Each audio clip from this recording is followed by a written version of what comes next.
governance. It has also to include welfare, justice, empowerment, environmental, and other issues too. Every week, Business Matters will delve into aspects of business that impact our lives. We will seek out extraordinary and ordinary people who have done extraordinary things. Facilitators, educators, and entrepreneurs will be invited to inspire and enlighten our listeners. Join Anwar Moolla for an interactive show and find out what really matters in business.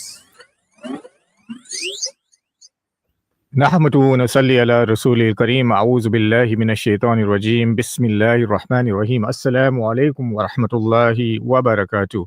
Just gone 18 minutes past 7. It's a Monday evening, the 17th of February, and you with me, Anwar Moolla. It's the Business Matters program on Radio Al Ansar. Business Matters brought to you by the Minara Chamber of Commerce. Yes, we're fast approaching the holy month of Ramadan, less than 2 weeks to go.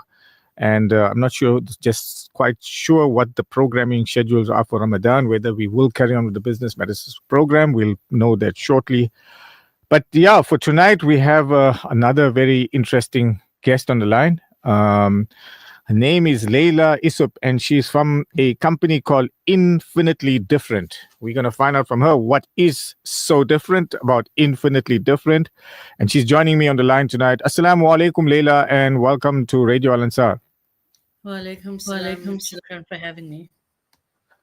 Leilah, just a brief introduction. I see you have a BCom degree with a BBBEE MDP. You want to explain to us what that is all about? So the triple BE MDP is a level 8 qualification that allows you to practice as a BE verification company or a consultant. And I've opted to go the consulting route. Okay, Leilah, where are you based? Where are you joining us from tonight? I'm in Johannesburg, and yeah, more specifically in Randburg. Okay. Your company, Leilah, Infinitely Different. A catchy name, something that kind of stood out when I looked at it. Tell me, what's the history and how did you kind of come up with this really catchy name? So I started the business 7 years ago, and I started with the purpose of wanting to make a difference. And then I had one of my diva moments, and I was like, I want to make an infinite difference. And that's where the name Infinitely Different came from. And then, it is to just make an infinite difference, one life at a time. And I do that through HR and training. Okay. Excellent. Leilah, tonight our topic of discussion is the Employment Equity Act, something that's very current. And I would suspect that is one of the specialities of Infinitely Different. Absolutely. I assist companies with employment equity reporting and planning and strategies, as well as BEE and skills development. Okay. Let's get into the gist of the program and basically, if you can tell us what is the primary purpose of the Employment Equity Act in South Africa, and how does it aim to promote fairness in the workplace? So the primary purpose was to redress the disadvantages in employment specifically that were experienced by designated groups. And so just to define designated groups, it is anyone who is Black, and that incorporates African, Indian, and colored, anyone who's female, and anyone with a disability. Okay. So we know because of apartheid, we had lots of issues gaining employment or being able to work in a managerial post, as an example. And that is one of the purposes of the Act, is to redress those disadvantages, to promote equality and economic development, eliminate unfair discrimination, and then achieve a diverse workforce. And how they do that is by giving equal access to training, bursaries, promotions, coaching, and then access to managerial and leadership roles, which people previously didn't have. Okay. Previously, we were quite familiar with the term of the broad base, Black economic empowerment, and now more recently, it's broad-based Black economic empowerment, and that's why all the B's behind your name. Can you give us a bit of what is the differential between Black economic employment and broad-based Black economic employment? Okay, so broad-based Black economic empowerment is the concept of allowing people access to businesses and economic empowerment.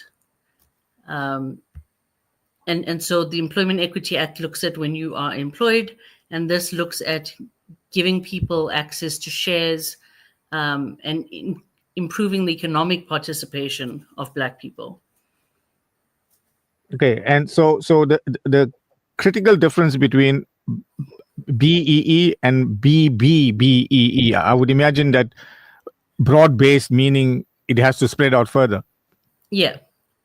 Okay. And, it's the abbreviated version when we say BEE, but in 2003, the definition became the broad-based Black economic empowerment. Okay, Leilah, we are more than 20 years since apartheid. I mean, almost 13, I think now, 1994. There's a school of thought that would say, I mean, we're 30 years down the road now. Surely it should be, we've reached a stage now where the right person must be chosen for the job. After 30 years, why is this broad-based Black economic empowerment still so critical? Yes, initially there was this need to bring in people from the so-called Black community, that meaning Blacks, Indians, Coloreds, and those roles where a lot of them were reserved for the whites. But now, 30 years later, surely one can open this up and say it's the best person for the best job. And that's what the new Employment Equity Act is aiming to do. It has been a long time, but the reason why they're clamping down now and BE is more important than ever is because companies have been window dressing, have been doing it incorrectly. The way that they were getting their targets is by putting a whole lot of Black people in at lower levels, and now they're changing it and giving special attention to specific sectors. So the new Amendment Act that came into effect on the 1st of January states that they can create specific targets for specific sectors. So as an example, they could say in the IT sector, the targets are completely different to the mining, which is completely different to the forestry sector, as an example. And in that, they can then dictate the number of people that have to be appointed per race group. And so, yeah, sorry, Anwar. The thing is, companies were putting people in at lower levels just to meet the targets. And that's not exactly creating that freedom of economic development or equality or achieving that diverse workforce that the country is looking for. By the same token, I could counter that, and I'm playing devil's advocate here, is to say, I mean, there's a lot of people that have got very rich, yet they're not capable, but purely, you use the term fronting, and by fronting have become enormously wealthy, and to the detriment of somebody. Somebody's paid for that wealth to be created in there, and yet these people are just not capable. So, I mean, there's a cost to everything, right? So if there is this concept of fronting taking place, then it's at the cost to somebody. Would you agree with me? No, I absolutely agree with you. And I think it's gotten to a point of the act stating that you can hire somebody based on their ability to learn the job or their ability to, within a reasonable amount of time, acquire the skills. So, there needs to be a balance found somewhere, because now they're allowing people who have all of the skills to not be employed because there's somebody else out there who could learn the skill within a reasonable amount of time. But we take various sectors of industry in South Africa, and I think let's start with one of the big parastatals like Eskom, right? We know when this whole BEE thing happened, the skills were lost. People were forced to resign. People were retrenched because there was this concept of having to bring in people from the black sector. And some of those people left this country. They went overseas. They found very good jobs because they had the skills. Others were just, they retired or they got phenomenal packages and became consultants, so to speak, consultants. But we can see what the end product of all of that was. We went through a period, and fortunately we don't have load shedding now, but we went through a period where the Eskom was decimated, and that was largely due. There was other factors like stealing and but largely due to the fact that the skill set that was there, that was so successful, was removed because you had to create BEE jobs. And in the same token, Anwar, you've seen lots of other industries that have thrived because people have been given the opportunity to do these things and learn new skills. So there's definitely, a double-sided coin. There's pros and cons to it. But the important thing is to have knowledge transfer and to have plans in place. So when those consultants leave, that there are people who are upskilled and trained to take over and be able to continue with the skills. So it's a process, right? It has to be a process. And that's probably why it's taken 30 years to get to this point. But had it been done properly when it was implemented, then we wouldn't be sitting in the situation now. We would have been a lot further down the road. Okay, we're talking the Employment Equity Act. So tell me something about the Employment Equity Act and what does it seem to or want to address? So eliminating barriers and identifying and eliminating barriers. So there are a lot of employment practices and policies that prevent people from entering into the organization. So that's the first thing that it does. Promotion of diversity, equal dignity and respect for all individuals, regardless of their background, their race, their age. Retention and development has become a big focus right now. So initiatives to retain and advance employees from designated groups. And the new act is now implementing something called certificates of compliance. And so if you want to do business with state-owned enterprises, you have to have the certificate, and you'll only receive the certificate if you have met the targets you have provided reasonable grounds for not having met it. And in addition, not having no adverse findings of unfair discrimination or violation of Minimum Wage Act. So they are trying to incorporate all of those things to ensure that if you are going to get a contract or a tender with government, that you have to have the certificate of compliance first. Okay. How onerous is it to get the certificate? Where do you apply and who issues it? So the Department of Employment and Labor issues it, and they'll only issue it after you've submitted your employment equity report, your income differential report, and progress towards your employment equity plan. I think it's a really, really good initiative because it forces people to now comply and submit the employment equity reports. Because what we were finding after COVID is that companies were just saying, I'm not going to submit an employment equity report. I'm not interested in BE anymore. I'm just focusing on building my business up again. And would this report be the same report applicable for small enterprise, medium and large enterprise, or are there different criteria for depending on the size of organizations? So previously, a designated employer was somebody with 50 or more employees, or they met the annual turnover threshold or exceeded that threshold. Now they've taken away the requirement of the annual turnover threshold. So a designated employer is somebody with 50 or more. So the small businesses are now off the hook in terms of needing to report on this, unless they want to submit for BEE purposes. So if their revenue requires them to submit for BEE purposes, then they will require the certificate and will be required to submit the report. If not, they're off the hook until they got 50 or more employees. Okay, because generally for small enterprises, before it was a simple process to get a BEE certificate.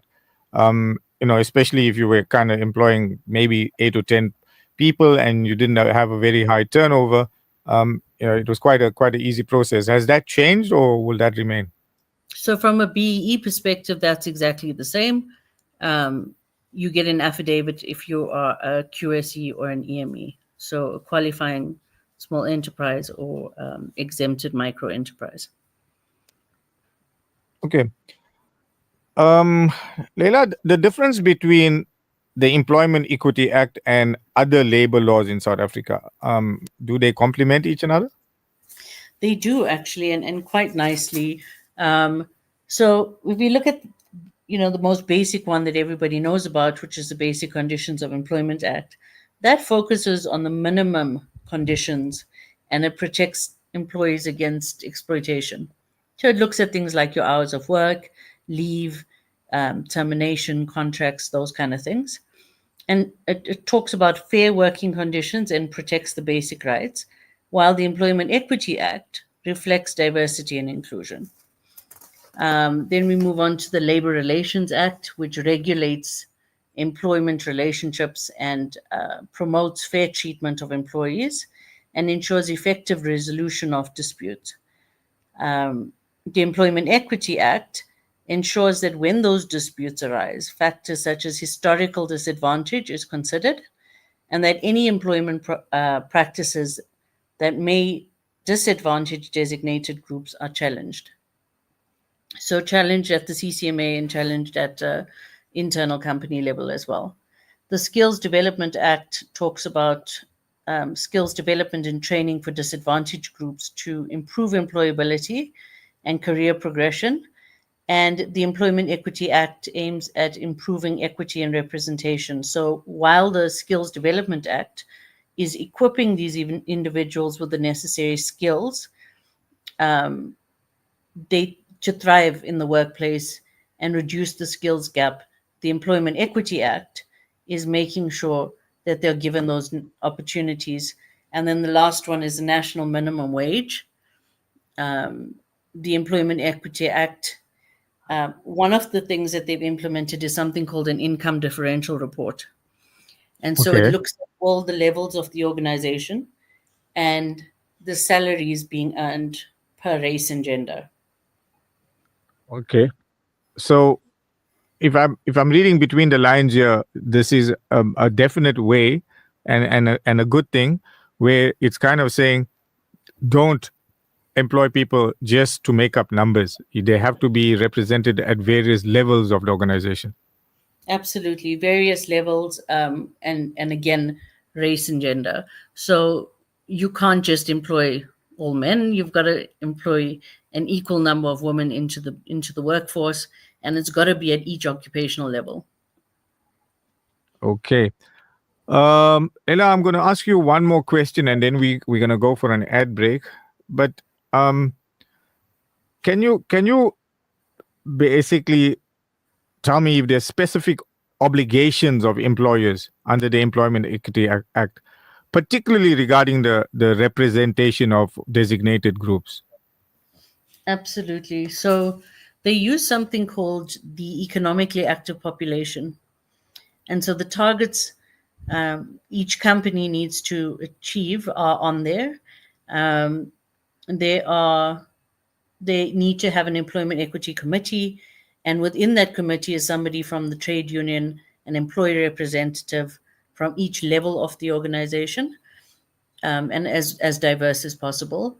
And then, of course, there's having a plan and a strategy. And sticking to that plan and achieving those targets that you set yourself. Okay. With that, let's go for a bit of an ad break. And when we come back, we're going to be talking further to Leilah, Essop, and exploring deeper the Employment Equity Act and how it affects our lives. And yes, I'm beginning to be convinced by Leilah that the Employment Equity Act is for the betterment of everybody and something that is going to lead to, I would think, job creation for the right sectors. So let's just go for an ad break. Radio Al Ansar, Durban, 90.4 FM, Peter Maritzburg, 105.6 FM. Would you like to give Sadaqah 365 days a year? You can with the Al Imdad Foundation's Daily Sadaqah program. Donate as little as R1 a day for a month for each member of your family, up to any specified amount, and receive monthly feedback on where your contributions have made a difference. Visit alimdad.com and download your daily Sadaqah debit order form or call 0861 786 243 for more information. The trucks have arrived and stocks are in. Wonder Dates have the largest variety of dates from Medina, Dubai, Iran, Tunisia, and Namibia. They stock a huge range of spices, nuts, dried fruit, and best of all, your Ramadan goodies at the best prices. So, for everything nutty, nibbly, chewy, munchy, spicy, sweet, sour, and savory, make a date with Wonder Dates, bringing the freshness of the farm to your home. 9 Peters Road, Springfield Park, Durban. Contact us on 031 577 7722. Call now. Radio Al Ansar, 24/7, 365. Business Matters. Bismillahirrahmanirrahim. Assalamu alaikum wa rahmatullahi wa barakatuh. If you've just joined us, we on the Business Matters program here at Radio Al Ansar. Yes, if it's a Monday night, it's Business Matters. Business Matters brought to you by the Minara Chamber of Commerce. I've been talking to Leilah Essop. She's from a company called Infinitely Different. Really catchy name that. And we've been talking about the Employment Equity Act. Leilah has joined us from Randburg up in Johannesburg, and she's been telling us a little bit about this new act that came into effect on the 1st of January and how it affects everybody's role in the workplace. So Leilah, the Employment Equity Act, will it ensure that businesses actively pursue diversity in leadership roles? And are there penalties for non-compliance? And what would some of these penalties be? Okay, so there's definitely ways to make sure that leadership roles are representative. The Employment Equity Act enforces the elimination of barriers, as we mentioned earlier, and those were the barriers that prevented the advancement. So you'd notice if you've looked at job specs recently or adverts, you'll notice that the essential items have gone from 10 points down to 2. So the Employment Equity Act is saying you can't say something is critical or essential. And if you do, you have to justify why it is essential for that particular job. So companies can't say I need a master's in something, because the argument is then, well, why can't somebody who's got 12 years of experience and no master's not be eligible for the job? Reasonable accommodation for people with disabilities, skills development and training to prepare people from designated groups for leadership positions.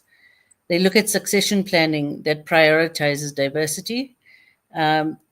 As I mentioned, the sectoral numerical targets that are going to be set. Companies need to show their progress towards achieving those targets. The employment equity reports are submitted annually, and what they do is they monitor the compliance with the goals at all levels, including leadership. So if leadership has been the same for the past 5 years, it's flagged because there's been no change and no movement in that area. So that forces companies to conform. There's penalties for non-compliance. As we mentioned, there's ineligibility for government contracts if you don't have that certificate of compliance.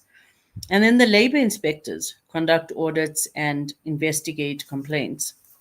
So some of the fines, if it's your first offense or company's first offense, it's the greater of either 1.5 million or 2% of their annual turnover. Doesn't sound like a lot for a small company, but if you think of large corporates, that's a huge amount. And it goes up until the fifth one, which is the greater of 2.7 million or 10% of annual turnover. That's a So the lot. fines are quite onerous. Absolutely. And fines are for anything from failure to prepare and implement an employment equity plan to not submitting the annual reports on time or not meeting the specific targets without a reasonable justification. And those are just some of the reasons. Not consulting with your employment equity committee, not having a committee. Those are all reasons that you could potentially get fined for. So this is a new act that just come in. Who do you report to? So the act is not new, Anwar. The act has been around for many, many years. This is the Amendment Act, and the new amendment has come through. So the reporting still happens on the EE Online is the site for that. It happens every year. It opens on the 1st of October, and it ended on the 15th of January. And that's if you were doing it online. They are no longer accepting in-person submissions, so it is all online. A company that becomes eligible has got to submit the report by the 15th of January. Leilah, in your esteemed opinion, and you in the field, are companies complying? There is a directory, so short answer, yes. And there is a record that gets published by the Department of Employment and Labor that is on that EE Online website, and you can see all the companies that have submitted the reports. Obviously, the ones that don't get flagged. So if you submitted 5 years ago and didn't submit now, it gets flagged, and then you get a visit from one of the inspectors from the Department of Employment or Labor. Yeah. The Department of Employment and Labor, this is now something new. There's something that they're going to have to look at. Are they geared to implement this? Do they have enough people in the field to go and do those checks and balances? Would they have the capacity? They do actually have the capacity, and they have been doing these visits quite frequently. Just last year, I had 4 of my clients get unexpected visits, requesting to see the minutes of meetings, requesting to interview people who are apparently on the Employment Equity Committee. So they definitely are doing it, and they've been doing it across the country from my experience, because one of my clients was in Mpumalanga, the other was in Cape Town, one in Durban and one in Johannesburg. So I'm not sure how they choose who they're going to see, but they are definitely doing it. The other thing is if they receive a complaint that the company we're working at is not adhering to the Employment Equity Act, or I'm experiencing unfair discrimination at the company, then they come in and do their audits. Okay, you mentioned earlier this would apply to companies that employ 50 people or more. Would it also apply to companies in terms of if they don't employ 50%, but they have a fairly high turnover? So it would if there is a complaint. So the only time they sorry, for lack of a better word, saying in the spotlight is when they do start submitting the reports. But if they receive complaints of any kind, be it from a trade union representative or employee representative, then they absolutely will go in, and not necessarily from an employment equity perspective, but just general labor practices as well. So if it's a violation of the basic conditions of employment, my employer is making me work excessive overtime, they'll go into the company and start looking at records. Okay, that would fall within a different act, right? But in terms of Employment Equity Act specifically, would they be, I mean, if a company doesn't employ 50 people, but yet has a very high turnover, would they be subject to the Employment Equity Act? Up until the end of last year, the answer is yes. From January this year, part of the Amendment Act is that the turnover is no longer a requirement. Okay, so it's pure 50 employees or more. Yeah. Okay. The role of trade unions, I mean, they've been critical in terms of South Africa. They still play a very important part. But what role do they specifically play? And employee representatives, trade unions, what role would they play in the implementation of the Employment Equity Act within companies? So the first thing is that they advocate for fair representation. So as members of an Employment Equity Committee has to have representation of managers and employees. But if the company has a trade union, then they have to be present. At least one member of the trade union needs to be present. And so there, in that committee, they get to advocate for fair representation. So they can say, we don't have enough representatives from mid-management, or we don't have enough Black representation, or colored people, whatever the case is. They hold employers accountable, as we know trade unions have often done in South Africa. They actively participate in the employment equity planning, recruitment, and leadership appointments. So when an appointment is made in a company that is truly implementing employment equity, it's not just HR and the line manager that are involved. It should be the Employment Equity Committee and the trade union. They ensure consultation regularly. They participate in identifying those barriers that we spoke about. They flag non-compliance and reporting to the Department of Employment and Labor. So if they're sitting in a meeting and the company says, this year we're not submitting, they have the right to then contact the Department of Employment and Labor and say, there's a defaulting company that's refusing to submit. They ensure realistic targets are set and reasons for non-compliance are legitimate. So when companies don't meet the requirement or the targets that they set out at the beginning of the previous year, the committee can then say, or the trade union can then say, you know what, the reason for not achieving it is not the reasons being given to you. The actual reason for non-compliance is that they haven't done anything in terms of employment equity for the year. And then, of course, they file grievances on behalf of employees. So grievances to the Department of Labor directly.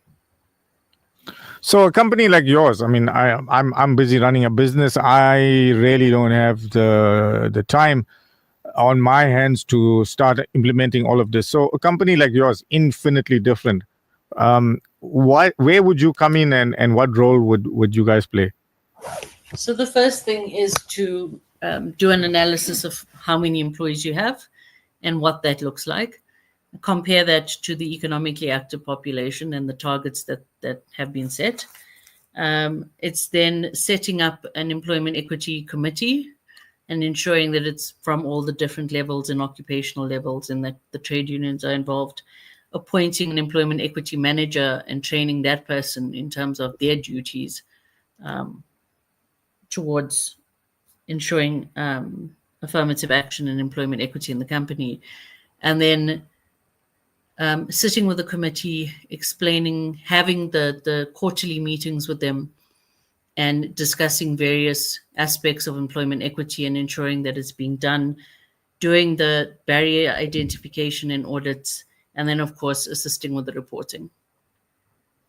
Okay, so if my company gets a visit from somebody from the department, do I just say, hold it, I'm calling Mrs. Essop to come in and she can deal with you? Unfortunately not. So one of the requirements is that the CEO has to sign off those reports himself. So I can't submit the report for the company. The CEO has to do that. I do all the background work. And and the CEO has to take accountability for that, because previously, and it's still a little bit of a gray area, previously, if there were any contraventions, the CEO could be imprisoned as well. With the Okay. new act, they haven't included that, so we're still trying to find out whether that's a requirement or not. Or yeah. So when a company does get a visit, a person like yourself, which side of the fence would you sit? I always sit on the side of my client, because I always encourage my clients to do the right thing. So if you've, it's not a lot to do in terms of once you've done it once, Yeah. it's about implementing it, and it's a culture thing. It's a change that needs to happen across the company. So it looks at everything that you do in your business. How do you recruit? How do you advertise? How do you promote? How do you determine who your next leaders are going to be? It becomes part of the culture of the company. And when that happens, it's really easy to do handle those visits, because you've been doing the right thing all along anyway. Yeah. So you mentioned a few words, BEE, Employment Equity Act, affirmative action. To the layman out there, this could all basically mean the same thing. So affirmative action, BEE, what would be the difference? So affirmative action are the measures designed to ensure suitably qualified people from designated groups have the right opportunities and are equitably represented in all occupational levels. Okay, so that's affirmative action, making sure it's the right people in the right place at the right time. BE looks at economic empowerment, and that speaks to some companies offer shares. So there's shares specifically for designated employees. So they receive a portion of shares every year. There's other companies that appoint employees as directors. There's companies that through enterprise development or supply development empower their employees to create companies and then sponsor those companies to supply goods and services back to the company. So it talks about the ways in which you economically empower people within your company. Okay. What steps can employees take if they believe they've been discriminated against, or if an employer is not complying with the Employment Equity Act? Who do they pick up the phone to, or who do they send an email to? So firstly, I just want to talk about the term discriminated against. If I don't get what I want, if I don't get the salary increase that I want, I can't say I've been discriminated against.